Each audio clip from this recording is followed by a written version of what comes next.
띄우지 않았습니다. 우리 성경책을 좀 찾으셔서 같이 함께 읽어보겠습니다. 느헤미야서 5장 1절부터 19절 말씀입니다. 구약 성경 732면이 되겠습니다. 다 찾으셨죠?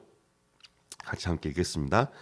그때 백성들이 그들의 아내와 함께 크게 부르짖어 그들의 형제인 유다 사람들을 원망하는데, 어떤 사람들은 말하기를 우리와 우리 자녀가 많으니 양식을 얻어먹고 살아야 하겠다 하고, 어떤 사람들은 말하기를 우리가 밭과 포도원과 집이라도 저당 잡히고 이 흉년의 곡식을 얻자 하고, 어떤 사람들은 말하기를 우리는 밭과 포도원으로 돈을 빚내서 왕에게 세금을 바쳤도다.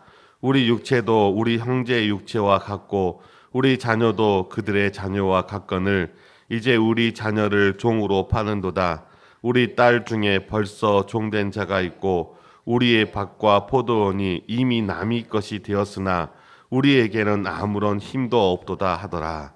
내가 백성의 울부르짖음과 이런 말을 듣고 크게 노하였으나 깊이 생각하고 귀족들과 민장들을 꾸짖어 그들에게 이르기를 너희는 각기 형제들에게 높은 이자를 취하는도다 하고 대회를 열고 그들을 쳐서 그들에게 이르기를 우리는 이방인의 손에 팔린 우리 형제 유다 사람들을 우리의 힘을 다하여 도로 찾았거늘 너희는 너희 형제를 팔고자 하느냐?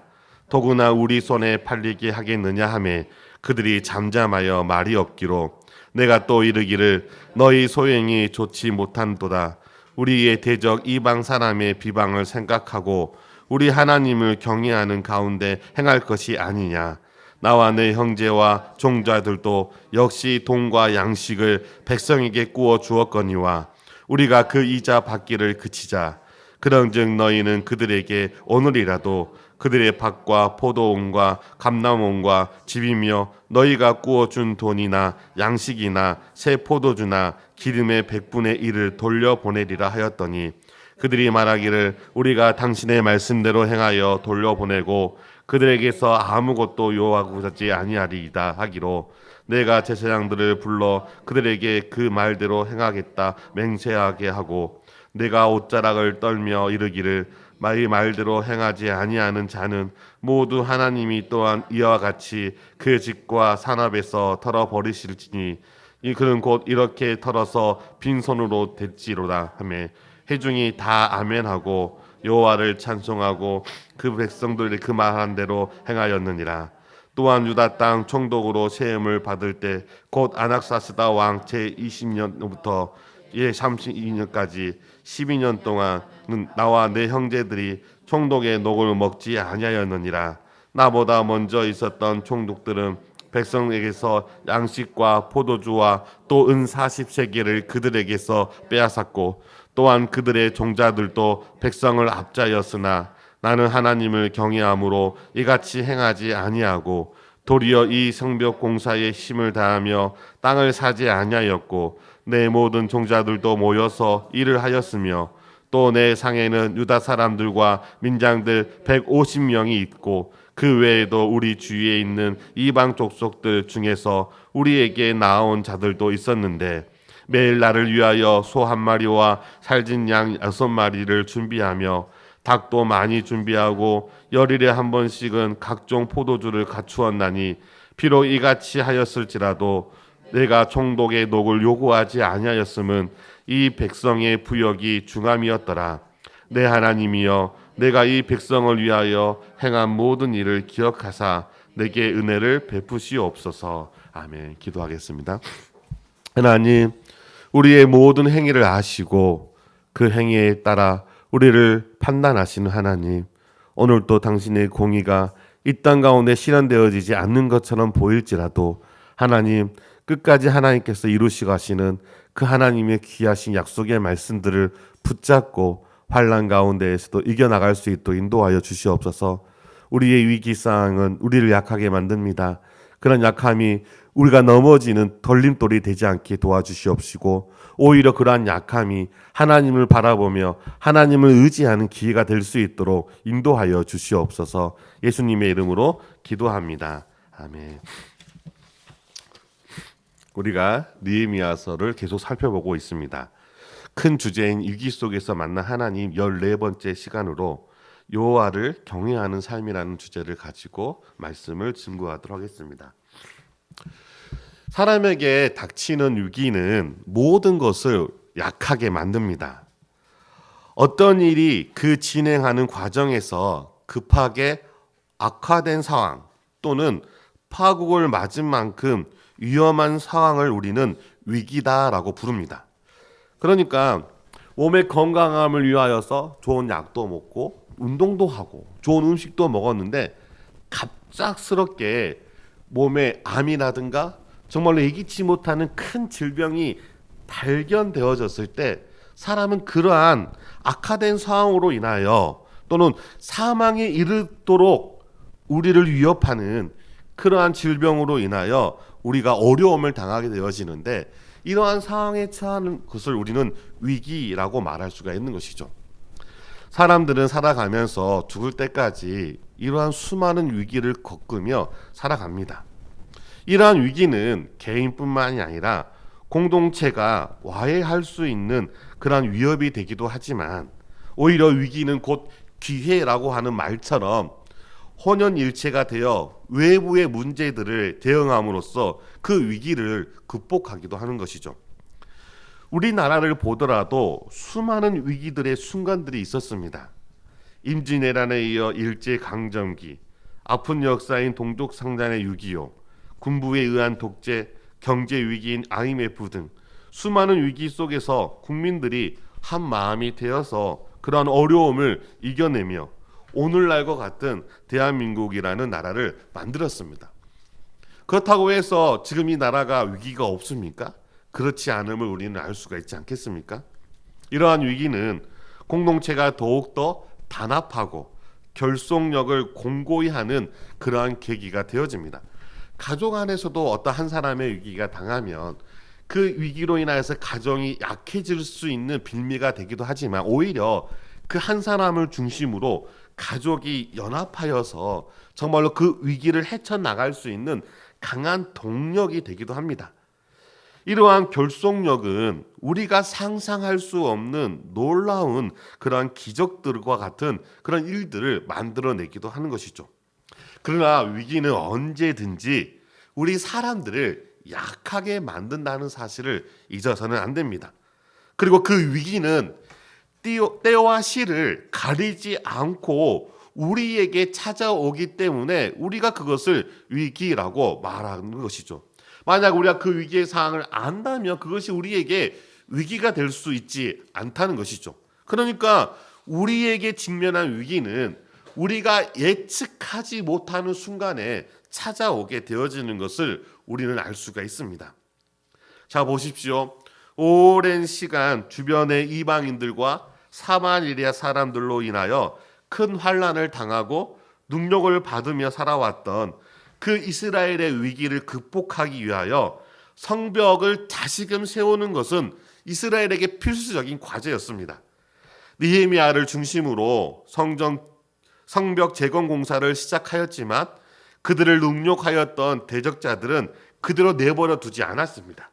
여전히 방해와 그들을 향한 위협이 있음에도 불구하고 느헤미야를 중심으로 혼연일체가 되어서 외부의 적들에 대응하여 성벽 재건 공사가 중단되지 않도록 그 일을 진행하였던 것이죠.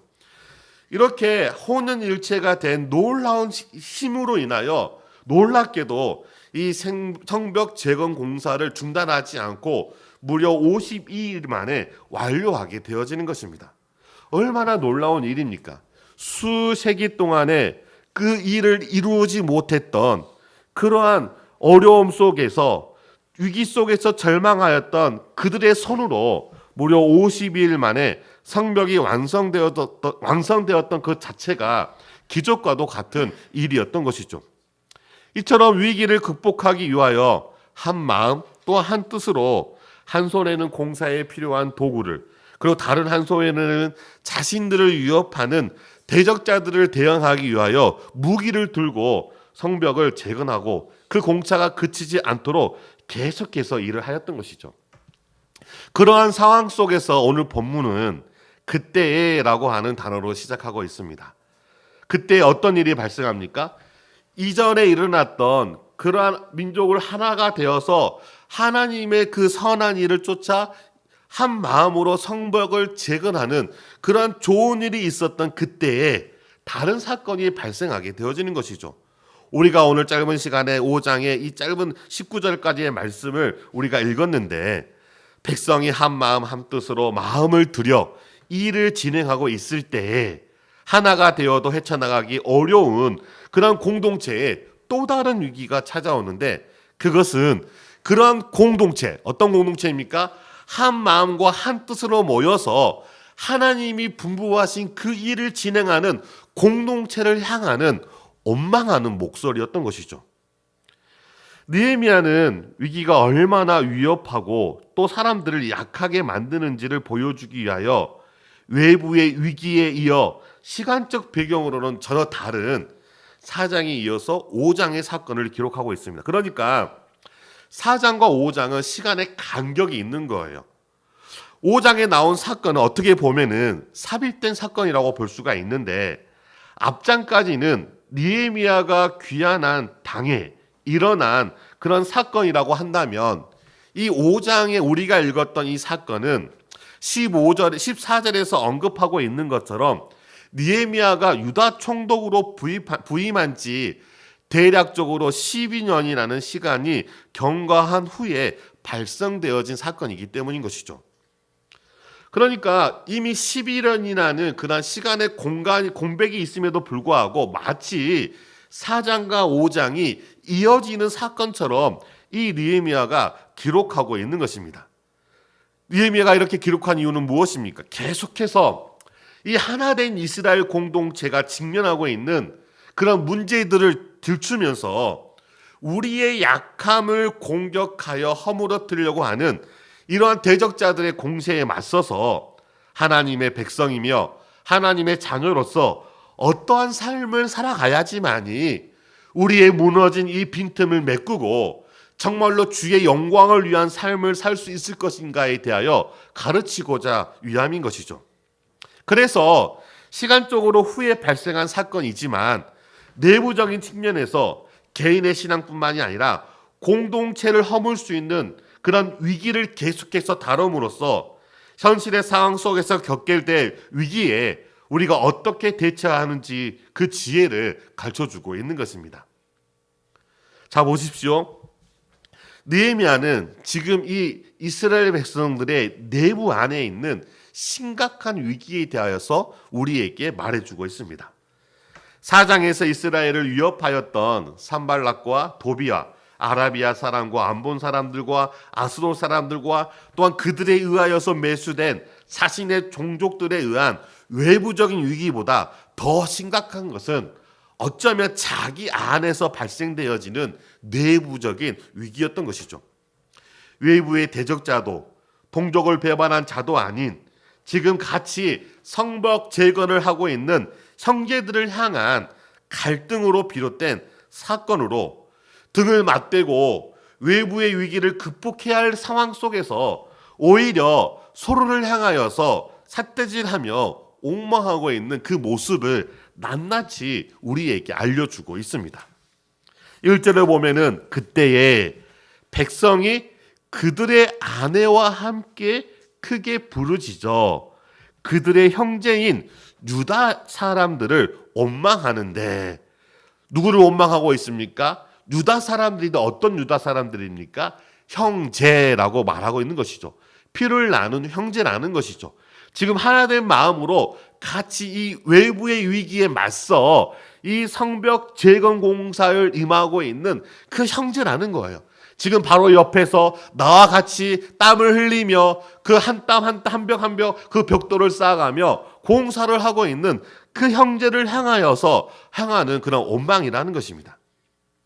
이러한 원망은 공동체의 일체감을 와해시키는 암과 같은 것입니다. 위기는 우리로 하여금 원망하는 사람들로 만든다는 것이죠. 그리고 그러한 원망은 개인뿐만 아니라 공동체를 허물게 되어지는 것입니다. 원망은 자기 자신뿐만 아니라 공동체를 파괴하는 강력한 핵무기와 같은 그런 무기가 되어지는 것이죠. 견딜 수 없을 만큼 커다란 시련과 재앙으로 인해 고통을 호소할 때 쓰이는 단어가 오늘 1절에 뭐라고 이야기하고 있습니까? 크게 부르짖어라고 이야기하고 있는 것이죠. 그러니까 이 크게 부르짖다라고 하는 이 애달픈 이 이스라엘 백성들의 그 상황이 어떤 상황이냐면 그들이 겪은 현실적인 어려움이 얼마나 심각한지를 우리에게 말해주고 있는 단어라는 것입니다. 더욱이 우리가 성경을 보면은 여인들이 그렇게 많이 나오지 않거든요. 그런데 이 온망을 할 때 이 1절에서 어떻게 표현하고 있냐면 그의 아내와 함께 여인들이 나서서 무언가를 총언하고 있다는 것은 그만큼 이례적인 것이며 지금 그들이 원망할 수밖에 없는 심각한 문제가 어디에 있다는 것을 보여주냐면 가정에 있다는 것을 우리에게 말해주고 있는 것이죠. 특별히 이러한 문제는 여기에서만 등장하는 문제가 아니라 모든 나라에서 발생되어질 수 있는 아주 슬픈 가정의 위기의 모습이면서 동시에 이러한 위기는 너무나도 우리의 가정을 파괴하고 공동체를 파괴하기 때문에 이러한 위기 속에서 우리에게 필요한 것은 하나님에 대한 지혜라는 것입니다. 자, 보십시오. 현재 우리나라의 가장 큰 위기라는 측면에서도 오늘 1절부터 5절까지 말하고 있는 지금 현재 이 이스라엘 백성들이 내부적으로 안고 있는 문제와 아주 밀접한 관계를 가지고 있습니다. 어제 나온 기사를 보면은 제목이 이렇게 나온 기사가 있습니다. 주말에도 숨 턱턱 막히는 1616조의 가계부채라고 하는 이러한 타이틀로 어제 신문에 기사가 기재되어졌는데 그 내용을 보면 이렇습니다. 국내 금융권 가계대출이 1616조 6천억 원을 넘긴 가운데 국제통화기금이 부채 비율 저감 노력의 시급성을 지적하고 나섰다. 한국의 명목 국내 총생산 대비 가계부채 비율이 2023 말 기준 101.7%로 전 세계에서 네 번째로 높아 적색 경고 등이 켜진 상태다. 이러한 가계부채는 취약계층에 더 큰 타격을 가져다 줄 뿐 아니라 고리대금의 성향으로 인해 더 큰 부채에 빠질 수밖에 없는 악순환이 계속되어지는데 심각한 문제 가운데 처해 있다라고 말해주고 있는 기사였습니다. 그러니까 지금 현재 우리나라에서도 큰 위기로 볼 수 있는 이 문제가 이스라엘 내부의 문제와 똑같다는 거예요. 비일비재하게 우리나라뿐만이 아니라 전 세계적으로 발생하는 과거의 사건뿐만이 아니라 오늘날에도 우리의 가정을 흔들 수 있는 그러한 문제라는 것입니다. 예루살렘의 상황은 열악하였습니다. 대적자들에 의하여 수많은 수탈을 당하였을 뿐만이 아니라 그 당시에 흉년까지 겹치면서 백성들은 먹을 것이 없으니까 결국 그 먹을 것이 얻기 위하여 빚을 내어야 했으며 심지어는 그 과부한 세금을 내기 위하여 자신이 가지고 있는 포도원이나 집을 저당 갚을 수밖에 없었습니다.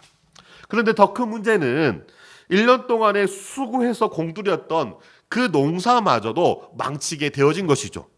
이자와 원금을 갚지 못하고 이때 빚을 갚도록 하기 위하여 자녀들을 종으로 팔려갔던 것이죠. 같은 형제라고 부르는 공동체 안에서 자녀들이 종으로 팔려가는 일이 발생되어진 것입니다. 그리고 형제라 불리는 유다 사람들이 같은 가난한 동족의 백성들을 상대로 고리대금을 이자와 원금을 받기 위하여 그것을 받지 못하자 사람들을 종으로 팔았던 것입니다. 물론 그 당시의 시대적인 배경을 볼 때 돈을 갚지 못해서 종으로 팔리는 것은 그들의 문화였습니다. 그러니까 어쩌면 그들은 당연하다라고 생각하였을 것이죠. 돈을 갚지 못해 자녀가 종으로 팔려간다고 했을 때 그 부모가 갖고 있는 그 고통은 아마 이루 말할 수 없을 것입니다. 우리나라의 과거, 아니 우리나라를 멀게도 볼 필요가 없어요. 한 20, 30년 전만 하더라도 이와 같은 일들이 우리나라에서도 비일비재하게 발생했던 일들 가운데 하나였습니다. 그런데 그런 상황 속에서 지금 당장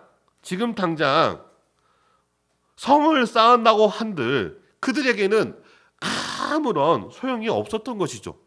이미 자신이 가지고 있는 그런 포도원과 집도 다 저당 잡혔을 뿐만이 아니라 심지어는 이자와 원금을 갚지 못하여 밭이나 집마저도 그 소유권을 다 빼앗겼던데 지금 자신이 지켜야 할 집도 이제는 자녀도 없는 상황에서 성벽을 쌓고 성을 쌓아진다고 한들 자신의 삶이 달라질 것이 없는 그런 상황이었던 것이죠. 그래서 지금까지 마음에 쌓아두고 있었던 그 모든 것들을 원망이라는 이름으로 쏟아내었던 것입니다. 지금도 부채의 문제라든가 하루하루 삶을 살아가는 데 있어서 하루에 먹을 거리가 없어서 고통 가운데 신음하는 많은 사람들이 여전히 남아 있습니다. 물론 이 가난은 나라도 해결할 수 없는 문제입니다.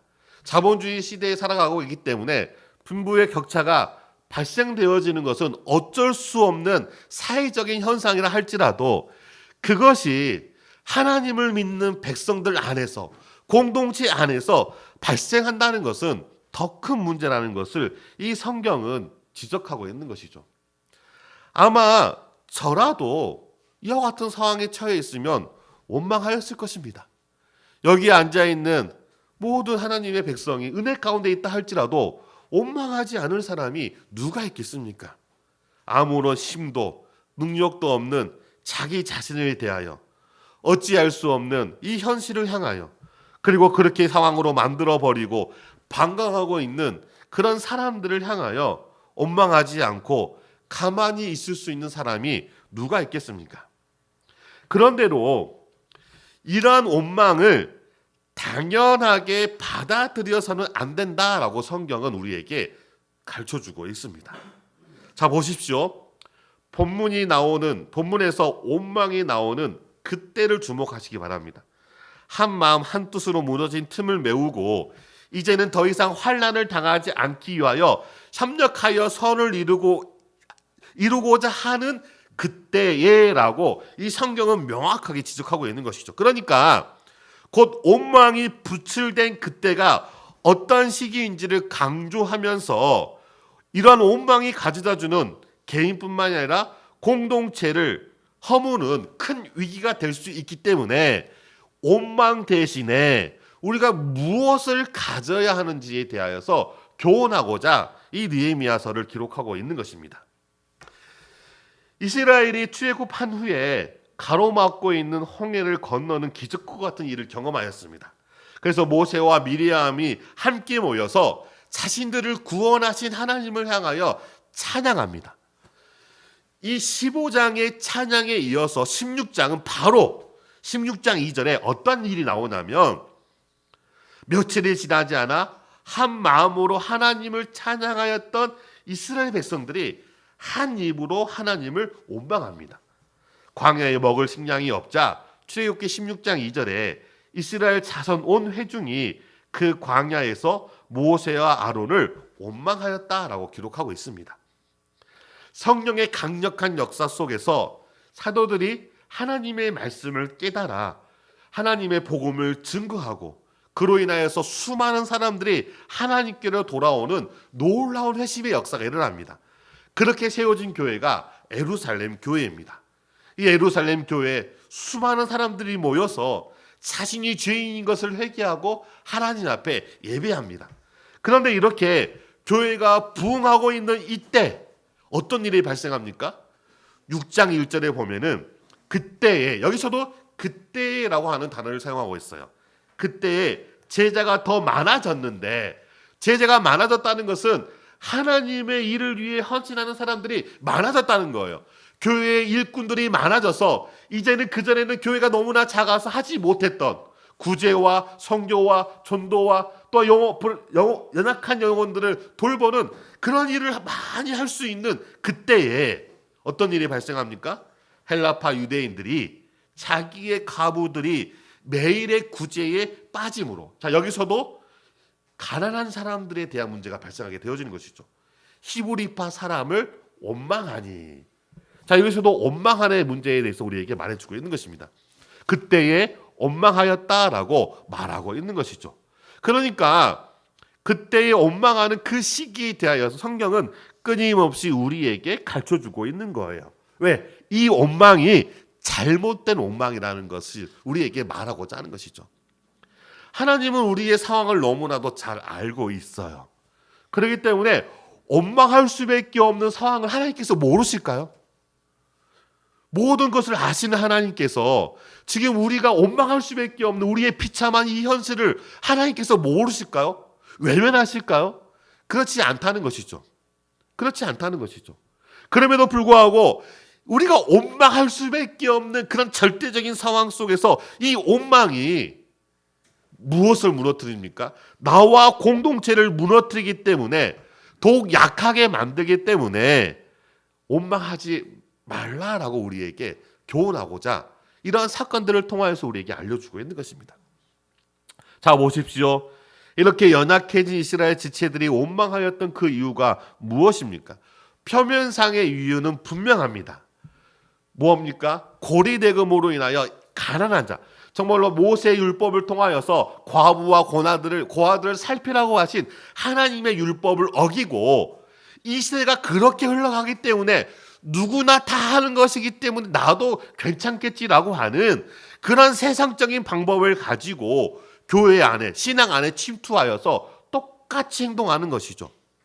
그거에 대하여 느헤미야가 크게 분노하여 꾸짖고 있는 그 귀족들과 민장들, 곧 종이 된 사람들을 정당하게 대우하지 못했을 뿐만이 아니라 형제 육체와 같은 자녀들의 자신들의 원금과 이자를 보존하기 위하여 종으로 팔았던, 그래서 힘이 없어 모든 것을 빼앗길 수밖에 없었던 그 사람들에 대한 분노함을 이 느헤미야가 표출하고 있는 것이죠. 그러나 이것이 표면상의 이유라면 이들이 이렇게 행동할 수밖에 없는 본질상의 이유가 있다는 거예요. 그것이 무엇입니까? 성경은 이 모든 일들이 하나님을 경외하지 않음으로 일어난 일이라고 책망하고 있습니다. 하나님을 경외하지 않음으로 발생되어지는 많은 일들은 우리를 원망하게 하고 하나님과의 관계를 깨트려 세상 사람들과 똑같은 그런 죄악된 삶을 살아가도록 만든다는 것이죠. 5장에서 중요하게 살펴보아야 할 절은 9절과 15절입니다. 자, 9절, 느헤미야는 백성들의 부르짖음과 이런 말을 듣고 크게 노하였다라고 6절에 기록합니다. 느헤미야가 향한 분노는 하나님을 경외하지 않는 이방의 행동과 전혀 구별되지 않는 그들의 좋지 못한 행동이었기 때문인 것이죠. 그래서 9절에 다음과 같이 우리에게 말씀해 주고 있습니다. 우리 다시 한번 9절 한번 말씀 보겠습니다. 같이 한번 읽어볼게요. 시작. 내가 또 이르기를 너희의 소행이 좋지 못하도다. 우리의 대적 이방 사람의 비방을 생각하고 우리 하나님을 경외하는 가운데 행할 것이 아니냐라고 말하고 있어요. 그러니까 이방과 똑같은 행동을 하는 그들을 향하여서 뭐라고 말합니까? 너희가 좋지 못한 행동을 한다.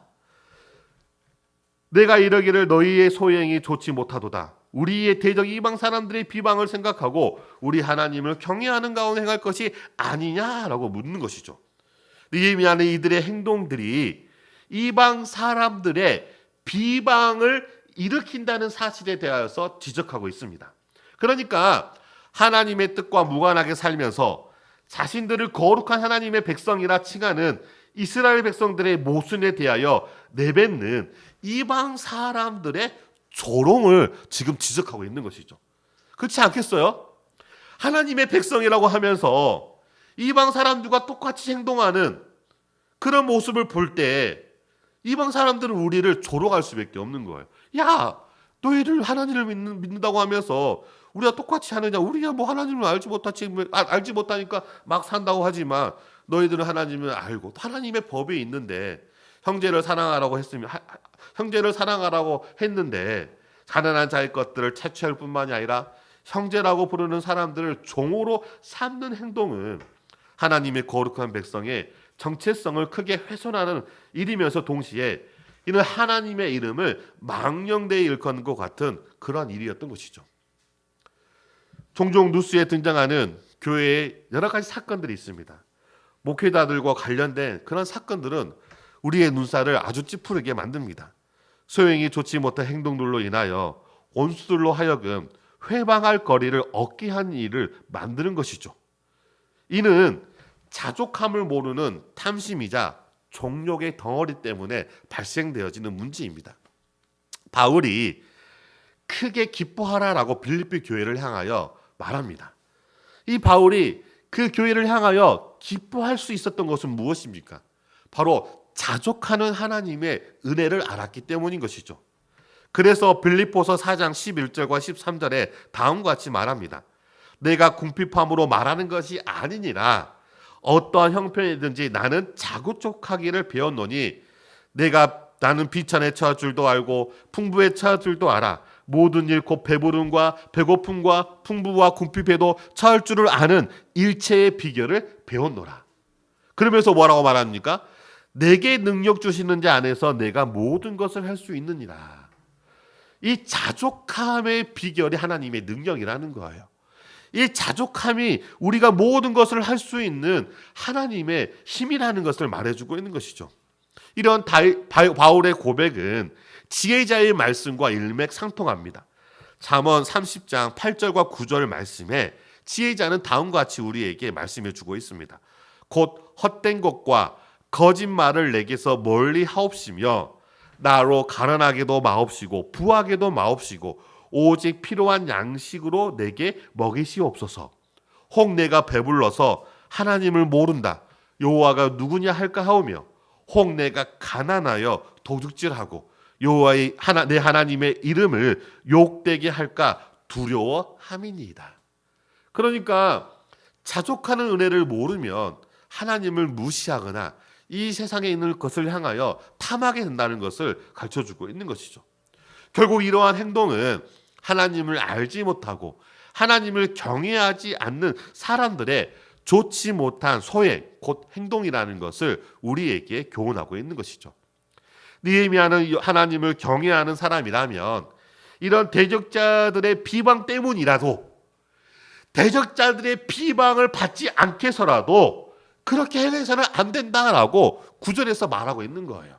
너희가 진정 그리스도를 통하여서 구원함을 받은 사람이라면 너희를 둘러싸고 있는 수많은 사람들의 시선이 있지 않느냐. 그들에게 손가락질을 당하지 않기 위해서라도 그냥 기본적인 삶만이라도 살아가야 되지 않겠느냐라고 책망하고 있는 것이죠. 베드로 사도도 베드로전서 2장 11절에서 12절에 다음과 같이 말합니다. 우리 같이 한번 이 말씀을 읽어보도록 하겠습니다. 베드로전서 2장 11절에서 12절 말씀입니다. 시작. 사랑하는 자녀들아 거루민과 나그네 같은 너희를 권하노니 영혼을 거슬려 싸우는 육체의 정욕을 제어하라.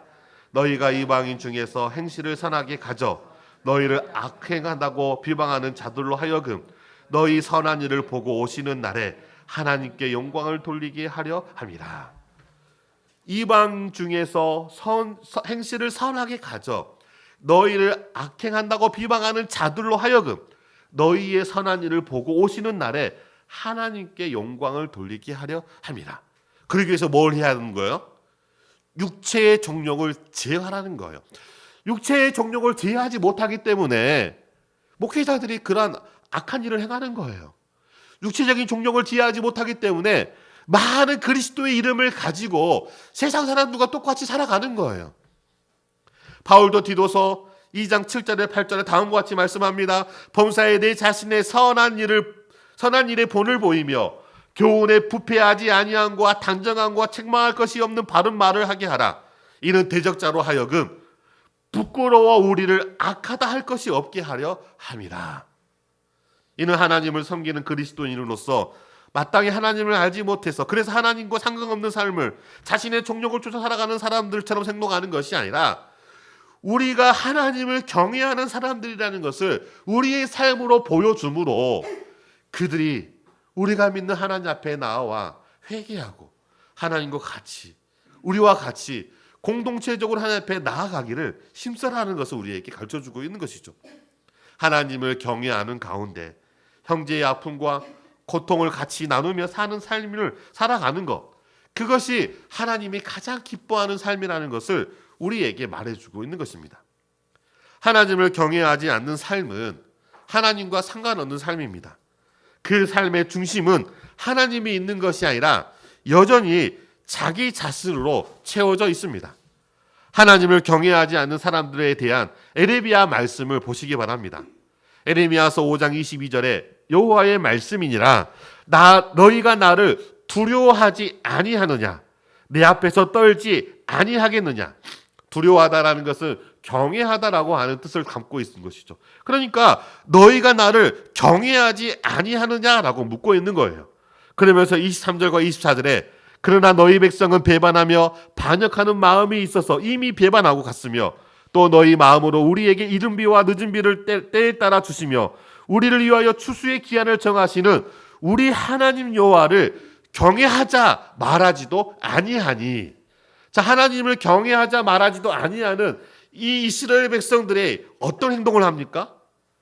에레미야서 5장 26절에서 28절은 지적하고 있어요. 내 백성 가운데 악인이 있어서, 이 악인은 누구입니까? 여호와를 경외하지 않는 사람이에요. 악인이 있어서 새 사냥꾼이 매복함과 같이 지키며 덫을 놓아 사람을 잡으며. 누구를 잡습니까? 자기보다 힘없는 사람, 굴복하여서 넘어뜨릴 수 있는 사람을 잡는 거예요. 세장의 새들이 가득한 것 같이 너희 집에들의 속임이 가득하더라. 그러므로 너희가 번창하고 거부가 되어 살찌고 윤택하며 또 행위가 심히 악하여 자기 이익을 얻으려고 송사 곧 고아의 송사를 공정하게 하지 아니하며 빈민의 재판을 공정하게 판결하지 아니하니. 이 모든 모습이 바로 하나님을 경외하지 않는 사람이라는 거예요. 이렇게 하나님을 경외하지 않는 사람들은 자기의 배에 기름 끼우기를 힘쓰는 사람이라는 거예요. 하나님 중심이 아니라 자기 중심적인 삶을 살아간다는 것이죠. 그러나 이와 반대로 하나님을 경외하는 사람은 자기 자신이 중심이 아닌 하나님을 중심으로 삶을 살아가는 사람이라는 것입니다. 느헤미야는 이처럼 하나님을 경외하지 않아 결국 가난한 형제들을 궁지까지 몰아넣은 자들과 달리 자신은 하나님을 경외함으로 이같이 행하지 아니하였다라고 15절에 기록하고 있습니다. 그러니까 9절과 15절을 비교하고 있는 거예요. 너희들은 하나님을 경외하지 아니함으로 가난한 자를 궁지에 몰아서 정말로 정말할 수밖에 없는 상황 속에 끌어갔지만 하나님을 경외하는 삶은 그러한 삶이 아니라라고 말하고 있는 것이죠. 그러면서 그들과 달리 도리어 성벽 공사에 힘을 다하며 땅을 사지 아니하였고 내 모든 종자들도 모여서 일을 하였으며 또 내 상에는 유다 사람들과 민장들 150명이 있고 그 외에도 우리 주위의 이방 족속들 중에서 우리에게 나오는 자들이 많이 있어서 그들을 먹이기 위하여서 그들을 살리기 위하여서 매일 소 한 마리와 살진 양 6마리를 준비하며 열흘에 한 번씩 각종 포도주를 갖추었나니 비록 이같이 하였을지라도 내가 총독의 녹을 요구하지 아니하였음은 이 백성의 부역이 중함이었더라. 내가 총독의 녹을 요구하면은 세금이 더 과해질 거 아니에요? 세금이 더 과해지면 이 백성들이 그 과해진 세금으로 뭐 할 수밖에 없는 거예요? 부역이 더 중할 수밖에 없는 거예요. 이처럼 느헤미야는 원망의 대상이 된 그들과 같이 행하지 않고 오히려 이렇게 솔선수범할 수 있었던 그 이유에 대해서 말하고 있는데 그것이 무엇이에요? 자기가 가진 능력이 많아서, 재산이 많아서, 자기가 성격적으로 선을 베풀고자 하는 착한 마음이 있어서 그것을 지적하고 있는 것이 아니죠. 뭘 말하고 있습니까? 내가 하나님을 경외함으로, 그 경외함으로 주시는 그 하나님의 은혜로 말미암아 그렇게 행하였던 거예요. 이처럼 한 사람이 하나님을 경외하며 살아갈 때 그 한 사람을 통하여 가족이 원망할 수밖에 없는 상황 속에서 원망이 아니라 그 한 사람으로 인하여 기뻐할 수가 있는 거예요. 교회가 하나님을 경외하는 한 지체로 인하여 교회가 삐걱삐걱하며 공동체가 서로 삿대질하면서 원망할 수밖에 없는 그 상황 속에서도 그 하나님을 경외하는 그 한 사람으로 인하여 교회가 바르게 세워지는 거예요. 그렇기 때문에 우리는 우리의 삶 속에서 발생되는 수많은 원망의 그런 목소리들이 무엇이 없으므로 하나님을 경외함이 없으므로 발생되어지는 일이라는 것을 우리는 잊지 말아야 한다는 것입니다. 시간이 다 되어서 하나님을 경외하는 것이 무엇인지에 대해서는 우리가 다음 시간에 살펴보도록 하겠습니다. 말씀을 맺도록 하겠습니다.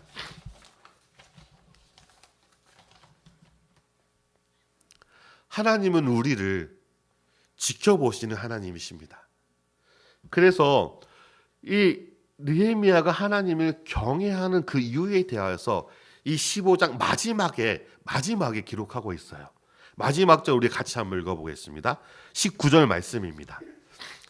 시작. 내 하나님이여 내가 이 백성을 위하여 행한 모든 일을 기억하사 내게 은혜를 베푸시옵소서.